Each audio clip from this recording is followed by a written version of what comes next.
Diz assim Paulo, Romanos 8, verso 18. Considero que o nosso sofrimento de agora não é nada. Olha que palavra. Considero que o nosso sofrimento de agora não é nada comparado à glória que ele nos revelará mais tarde.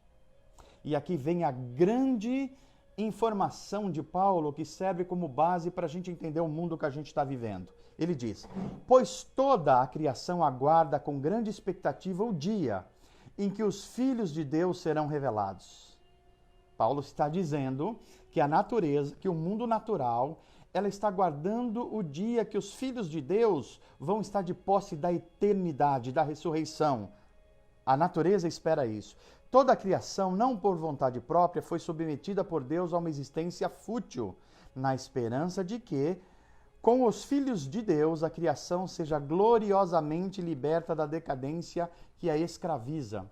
Não é difícil a gente ver que tudo na natureza se deteriora, pois sabemos que, até agora, toda a criação geme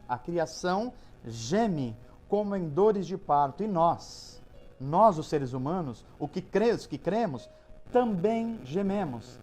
A criação geme, os seres humanos gemem, embora tenhamos o Espírito em nós como antecipação da glória futura.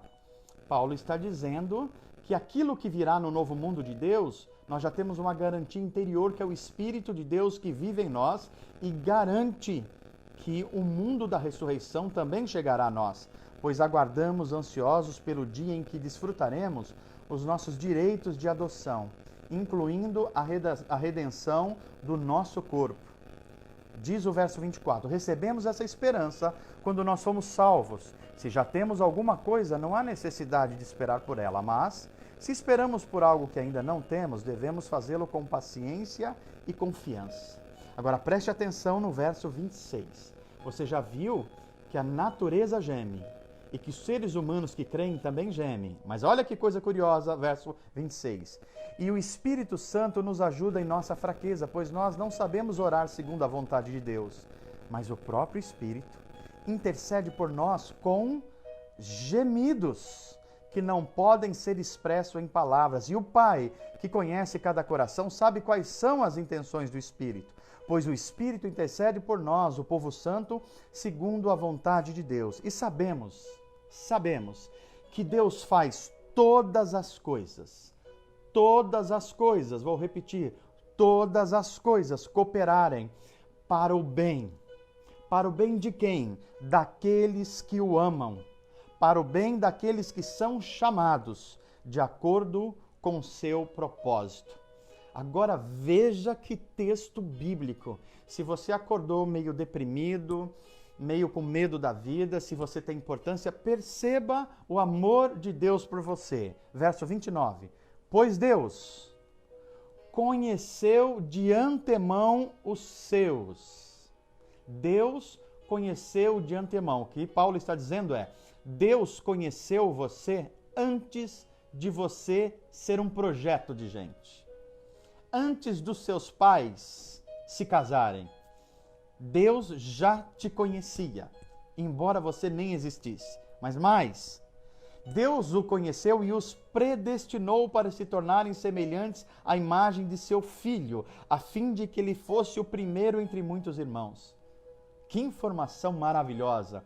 Que além de Deus nos conhecer antes de nós existirmos, Ele nos deu um destino. Qual destino? Ser semelhante ao seu Filho Jesus Cristo, o modelo de vida e o primeiro da nova criação com um corpo ressurreto. Paulo continua dizendo, depois de predestiná-los, Ele os chamou. O que Paulo está chamando de chamado é a nossa conversão. Deus nos chamou um dia, isso é chamado. Ele nos chamou a alguns crianças, outros adultos, outros no momento de dificuldade. Deus nos chamou. E depois de nos chamar, nos declarou justos. Uma sentença é justificação. Ou seja, Deus diz para nós, você que creu e confiou no meu Filho, você que submeteu a palavra minha e do meu Filho, você agora recebe um prêmio. A justiça do meu Filho Jesus Cristo agora vai beneficiar você. Você é declarado justo, perdoado, liberto do poder do pecado. E depois de declarar justo, Ele nos declarou glorificados. Ele nos deu a sua glória. É o que a teologia cristã chama de nos glorificou. Ou seja, é aquilo que vai acontecer após a ressurreição. Mas Paulo já está dizendo que essa é uma dádiva nossa, é algo já conquistado. Amém? Esse é o texto da palavra de Deus. Agora vamos compartilhar e entender um pouquinho o significado de tudo isso. Bem, não é difícil você perceber que o mundo que nós vivemos, há muitas coisas belas. O mundo que nós vivemos, ele é capaz de nos encantar com algumas coisas. Eu gosto muito da natureza, gosto muito de perceber a natureza. E quando a gente vê a multiplicidade de cores, de cantos dos pássaros, você se anima com a vida, você se anima com o futuro. Quando você vê a beleza do mundo animal, a multiplicidade de cores, de jeitos, de formas, você se anima com a vida. Quando você vê a generosidade humana acontecendo em algum ambiente, você também se encanta com a vida. Quando você percebe uma criança no colo da mãe e do pai, e ela percebendo o amor da mãe e do pai, você também se encanta com a vida. O problema é que o nosso mundo não é sempre assim. O nosso mundo não é sempre encantador. Na verdade, são alguns momentos que são assim. Porque quando a gente presta atenção de fato na nossa vida, nós vamos perceber que há algo de muito errado com o nosso mundo. Algo de muito errado. Não é difícil você perceber isso. Você anda pelas avenidas de uma cidade como São Paulo, ou pelas periferias de São Paulo, de Osasco, você percebe que tem muita coisa fora do lugar. Você percebe que tem criança nas ruas e nos faróis como pedintes. Você percebe que tem moradores de rua que não tem banho, não tem comida, não tem família, não tem perspectiva. Você olha para o nosso sistema econômico e percebe que há muita injustiça, que muitos têm muito pouco ou quase nada e um pouquinho de gente tem muito. Tem algo fora do lugar. Você olha para o nosso sistema político e percebe que mudam partidos, mudam políticos, mudam ideologias e as coisas parecem que continuam fora do lugar. Não é impressão, é uma realidade. Você olha para o centro de São Paulo e vê uma ferida social aberta, que é a Cracolândia. O nosso mundo tem algo extremamente errado. E o que está errado no nosso mundo?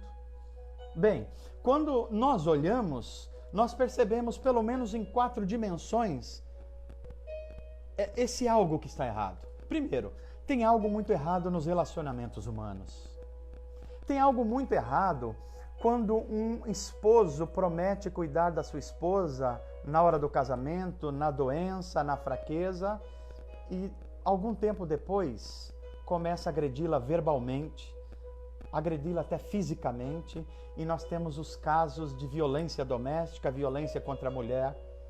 Estão errados esses relacionamentos. Algo de muito errado quando uma criança está dentro de uma casa e deveria ser protegida pelos pais, pelas mães, pelos tios, e é abusada, é estuprada, é abusada sexualmente, é algo de muito errado. Algo de muito errado quando nós não conseguimos ser solidários e a gente, às vezes, tem muita coisa conosco, muita roupa, muito alimento, e a gente vê alguém que não tem nada disso ou tem muito pouco e a gente não consegue partilhar. Tem algo muito errado quando no nosso coração a gente acha que o mundo está errado e a gente está certo. Em que as pessoas estão erradas e a gente sempre certo. Tem algo errado com isso. Tem algo errado com os relacionamentos humanos. Tem algo errado com o romance humano, quando uma pessoa diz para outra que a ama profundamente e daqui a pouco o abandona e atrai. Tem algo errado com os relacionamentos humanos. Você não precisa ser religioso, você não precisa ser um expert em religião para perceber isso. Mas não é só nos relacionamentos humanos. Tem algo errado com o nosso mundo natural. O mundo natural, como eu disse, tem belezas, mas tem muita violência. O mundo natural é um mundo em que a beleza de um animal, às vezes, ela é destruída para matar a fome do outro. Você olha um tigre com tanta beleza de cores e multiplicidade de cores e formas belas, mas você vê que daqui a pouco ele sai para caçar e destroça um carneiro, um cordeiro, uma impala. E você fala assim, esse mundo é muito cruel, tem muita violência, tem. Esse mundo natural também tem muita hostilidade. A natureza é bela, mas ela é hostil também. Às vezes há chuvas que inundam cidades como São Paulo e causam morte, causam destruição, causam perda de moradias. Por quê? Porque o mundo natural também é hostil. O mundo natural, ele é cheio de expressões da própria Terra, do planeta, que assustam. Por exemplo, eu não sei se você ficou sabendo, mas aqui no Brasil, no dia de ontem, nós tivemos um pequeno terremoto na região de São Roque e de Mairinque. E graças a Deus foi um terremoto muito pequenininho, escala 2, 3, 4. Mas em outros lugares mata muita gente. Nós tivemos tsunamis no Japão, na Indonésia. A natureza também é hostil. A natureza também tem vulcões. Cidades já foram destruídas. A natureza também tem doenças, tem pestes, tem coronavírus, tem Covid-19. A natureza também está fora do lugar. O mundo natural também está fora do lugar. Mas não é só o mundo natural e o mundo dos relacionamentos humanos que estão fora do lugar. O próprio ser humano, o mundo interior do ser humano também está fora do lugar. Não é difícil a gente perceber isso. Olha como nós, seres humanos, estamos com problemas de identidade. Nós não sabemos bem quem nós somos. Você às vezes pergunta para alguém, me diz aí quem é você. Nós temos tanta dificuldade de dizer quem nós somos, que nós identificamos a nossa identidade com a nossa profissão. Então a gente diz, eu sou engenheiro, eu sou professor, eu sou economista, eu sou administrador. Não, estou perguntando quem você é. Aí a gente fala, não, eu sou a minha profissão, eu sou a minha carreira. Isso é um problema de identidade que a gente não consegue se identificar como um todo. A gente tenta se identificar com algo que nos dá significado e algo que nos dá relevância. Então a gente identifica a gente como a nossa carreira, como a nossa profissão, mas não é só isso. A gente tem tanto problema de identidade que a gente está com problema de definir gêneros. O homem não sabe mais se ele é homem, a mulher está com dificuldade de entender se ela é mulher mesmo, alguns estão tentando ser o meio termo. Há teorias sociais de gênero que diz que o ser humano pode ser o que ele quiser, e que a definição de gênero dele é social, ou seja, hoje ele pode ser homem, amanhã ele pode ser mulher, depois de amanhã ele pode ser um transgênero, ele é o que ele quiser. Na verdade, quem não sabe o que é porque não tem uma identidade ou perdeu a sua identidade. Na verdade, a gente vai remeter a um romance dos séculos passados. Cada um de nós, no mundo quebrado e caído, temos um pouco de médico e de monstro. A gente é capaz de coisas belas, mas capaz de coisas muito feias. A gente é capaz de atos de solidariedade, mas também é capaz de algo de egoísmos terríveis. O ser humano, ele está quebrado interiormente, psicologicamente. Haja vista as doenças ditas emocionais ou psicoemocionais. A ansiedade é medo do futuro. A depressão é não ver mais beleza na vida. O medo, o pânico. Nós estamos quebrados interiormente. Mas não é só interiormente, não é só o mundo natural, não é só os relacionamentos. Tudo isso, na verdade, é resultado de que nós estamos num relacionamento errado com o próprio Deus. Nós lutamos com Deus o tempo inteiro. Embora a gente saiba que Deus é a fonte da vida e o Criador, nós queremos ter o controle da vida. Nós lutamos com Deus pelo governo da nossa própria vida. Na verdade, nós sabemos que Deus é o proprietário da vida e é o construtor da vida, portanto, ele tem um manual. Mas a gente quer ignorar o manual e a gente quer viver por conta própria. Então a gente diz, eu cuido da minha vida, eu cuido do meu dinheiro, eu cuido do meu tempo, eu sei o que me dá prazer e alegria, pode deixar comigo que eu seguro a peteca, mas você sabe, você não segura a onda. Por quê? Porque nós estamos com os relacionamentos quebrados com Deus. Deus tem um plano para a vida, mas nós queremos impor o nosso plano para a vida e nós sofremos. o nosso mundo está quebrado. Quebrado no relacionamento com Deus, quebrado no nosso mundo interior, quebrado no nosso relacionamento com a natureza que a gente agride e quebrado no relacionamento humano com o próximo, com a esposa, com os filhos, com os idosos, com a infância. O nosso mundo está quebrado. E por que ele está quebrado? Aí nós chegamos a Romanos 8.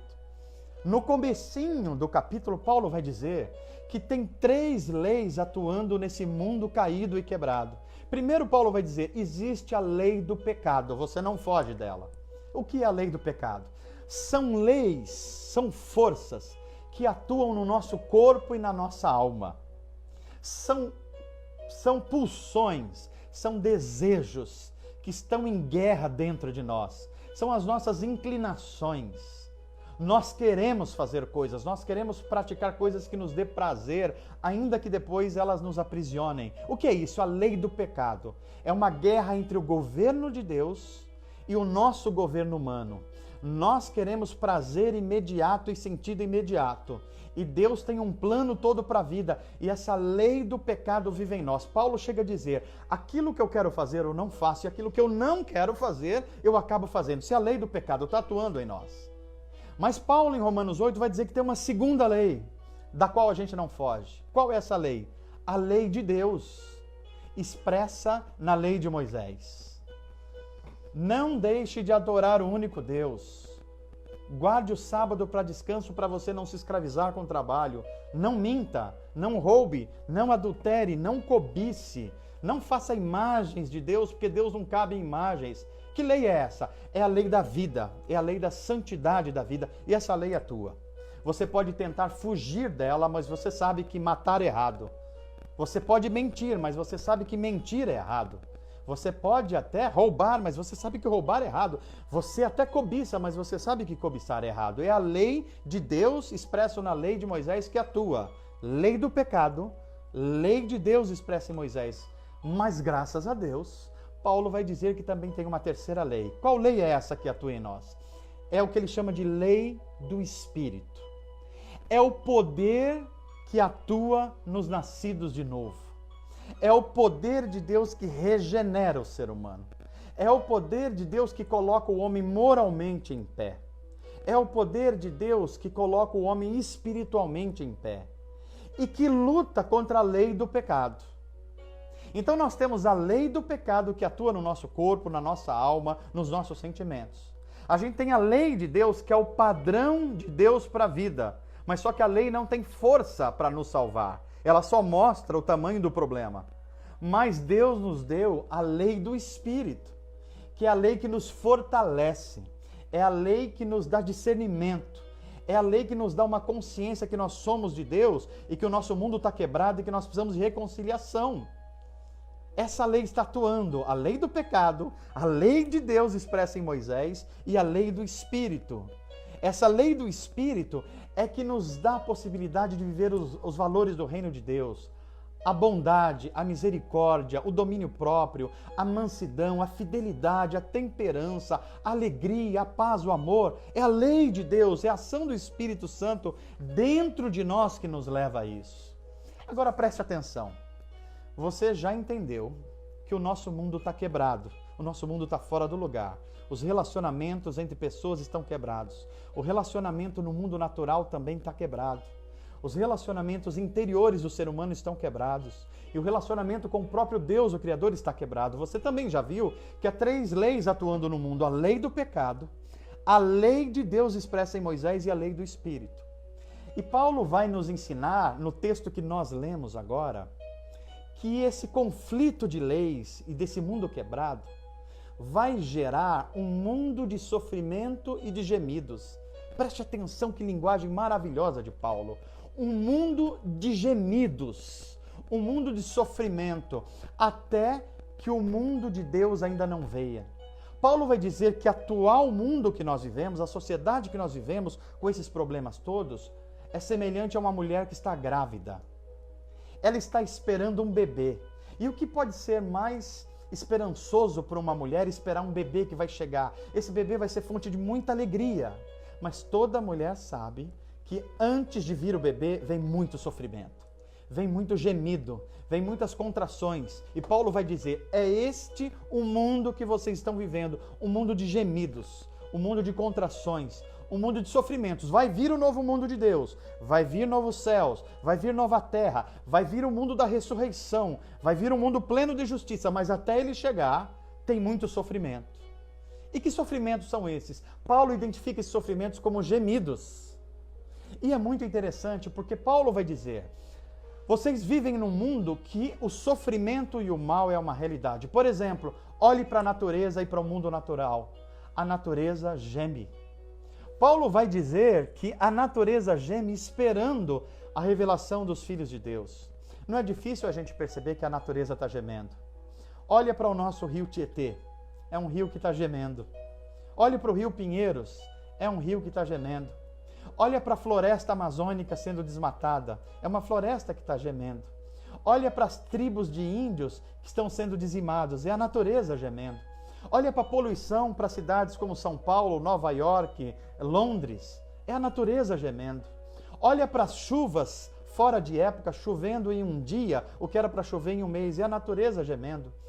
Olha os micróbios e doenças e pestes, olha o coronavírus, é a natureza gemendo, é a natureza tentando dar respostas porque ela está escravizada pelo pecado humano, ela foi lançada na futilidade, tudo que nasce vai morrer, tudo é orgânico, tudo começa mas termina. Paulo diz que isso é uma prisão da natureza e que ela vai ser liberta um dia quando forem revelados os filhos de Deus. Então o mundo natural geme, mas não é só no mundo natural. Paulo vai dizer que a humanidade também geme, os homens gemem, o ser humano geme. E por que o ser humano geme? Especialmente os que nasceram de novo. Porque ele sabe que está vivendo num mundo quebrado espiritualmente, num mundo caído espiritualmente. E ele geme porque foi plantado por Deus justiça no coração dele. Mas ele vê um mundo de injustiça. Ele geme porque ele vê um mundo de paz, mas ele vê muita violência no mundo. Ele geme porque ele sabe que o amor é o sentimento e a decisão maior, é o maior poder que há entre os seres humanos, mas ele vê ódio. Então o ser humano geme. O ser humano geme porque ele foi criado para ter saúde plena, mas ele experimenta doenças. Então, junto com a natureza que geme, nós também gememos. E gememos esperando o quê? Paulo vai deixar muito claro. A redenção dos filhos de Deus, inclusive a redenção do nosso corpo físico.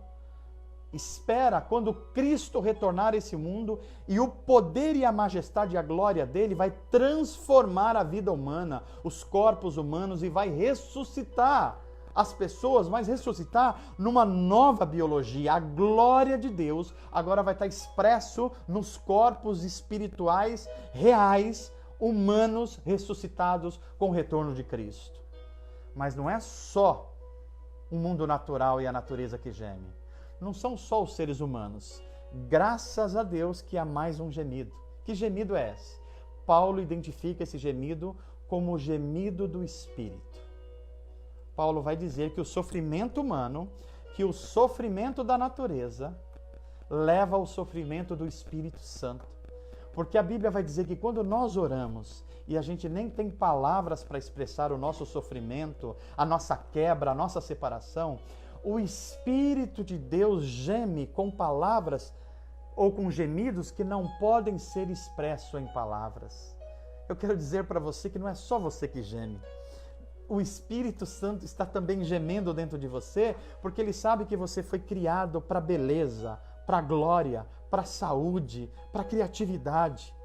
E o mundo que você vive, ele está caído por causa da nossa separação de Deus, mas o Espírito Santo está nos sustentando. O Espírito Santo está atuando em você. Ele está atuando e aquilo que você não consegue fazer, Deus está fazendo. Aquilo que você não tem força para fazer, o Espírito Santo está fazendo. A santidade que você não consegue fazer, o Espírito Santo está dotando você desse poder. E quando você peca? Quando você peca, ele geme para que você se arrependa, para que você quebrante o seu coração e se volte para ele. E olha que coisa interessante, o Salmo, ou melhor, o texto de Paulo termina com uma beleza de texto, porque ele vai dizer que tudo isso que o Espírito está fazendo, esse sofrimento, Deus está agindo.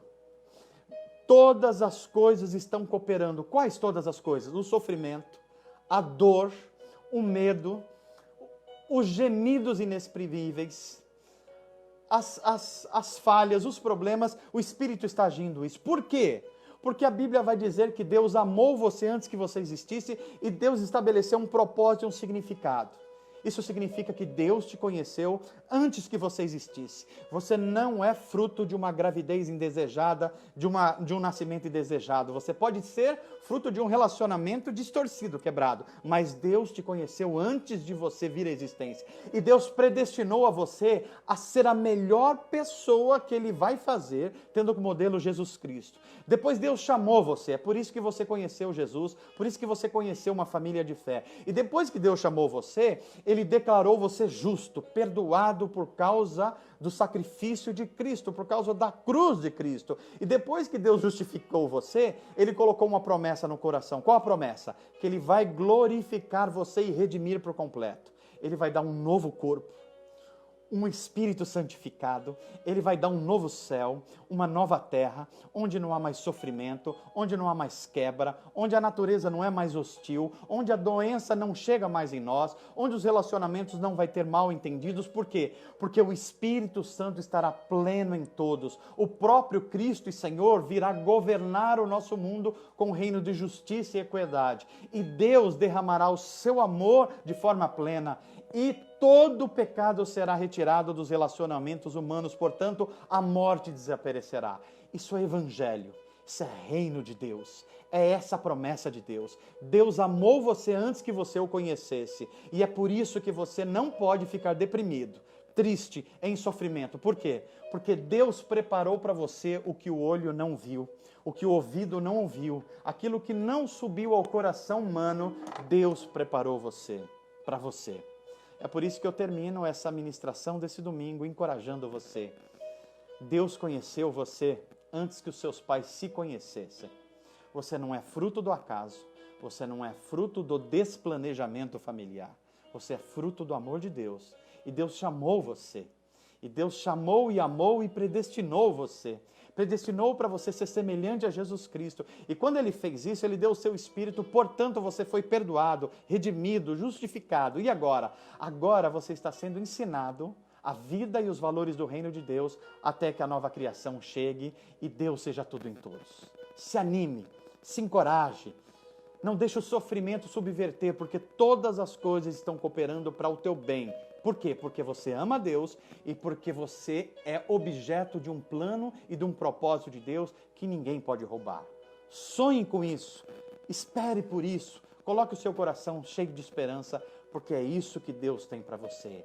É essa a mensagem do Evangelho. Você é amado, você é amada de Deus e Deus está fazendo em você uma obra maravilhosa. Amém? Que Deus te abençoe. A minha oração é que essa mensagem entre no seu coração, na sua alma e você vive para a glória de Deus em tudo que você fizer.